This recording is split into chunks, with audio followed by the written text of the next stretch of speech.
நான் இது எப்படிண்ணா தெரியும்? யார் மூலியமாக தெரியும் இது? எங்கே காட்சி கொடுத்தாருண்ணா? உங்களுக்கு தானா? ஆமாண்ணா. மக்களே அண்ணன் கனவு தான் காட்சி கொடுத்துருக்காரு. நிஜத்துலேயேவாண்ணா? இதான் நம்ம செட் அங்கே இருக்கு. அவர் அண்ணனோட செட்டு கீழே இருக்கான். இப்படி வாண்ணா. விவசாய இடமாண்ணா? இல்லைண்ணா, ஆல பிளாக் இடம். ஓ, ஆல பிளாக். ஆமாம், கீழே ஒரு அம்மா சொன்னாங்க. அது ஆல பிளாக். ஓ, அந்த ஆல பிளாக் நான் 6 மணிக்கு எப்பவுமே இந்த பக்கம் ஓதத்தி காட்டுவேன். அப்போ எனக்கு அந்த மத்தாண்டிலேருந்து காட்சி கொடுத்தாரு. உங்களுக்கு அண்ணன் பார்த்தீங்கன்னா ஆல பிளாக்கு கம்பெனியாக என்னன்னா ஆல பிளாக்கு ஓனாக பண்ணுறாரு. எப்பவுமே வந்து அங்கே நின்று மேலே பார்த்துருக்காரு. எதர்ச்சா இந்த பாருங்க, இந்த அந்த கொடி கட்டி இருக்காருப்பா. அது ஒரு மரம் இருக்குது பாருங்க. அங்கே நின்று ஜடாமுடியோட காட்சி கொடுத்தாருன்னு அண்ணன் சொல்கிறாரு.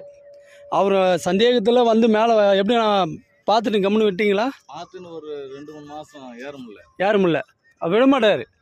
ஏன்னா நீ யார் இல்லைன்னு அவர் சோதிப்பார். அப்போ வந்து சரியான மஞ்சள் இருந்தது. நாங்கள் அப்படியே மஞ்சள் டைமில் ஏறிட்டேன். அப்போ பாதி தோல் வந்து ரிட்டன் இறங்கிட்டேன். ஃபெயிலியர் ஆயிடுச்சு. அப்புறம் ஒரு 2 சோதிப்பார். அவர் ஃபெயிலியர் ஆகல. நீ வரானா இல்லையா? ஏன்னா அவர் தேர்ந்தெடுப்பார்ல. அவர் 2-3 தடவை 2-3 நாள் கழிச்சு மஞ்சள் எல்லாம் எரிஞ்சிச்சு. தானாவே 2 நாள்ல எரிஞ்சிச்சு. மஞ்சள்லாம் எரிஞ்சிச்சு. ஓ, இந்த மஞ்சள் ஆட்டோமேட்டிக்கா எரிஞ்சிச்சு. அதுவே எரிஞ்சிச்சு. அதுக்கப்புறம்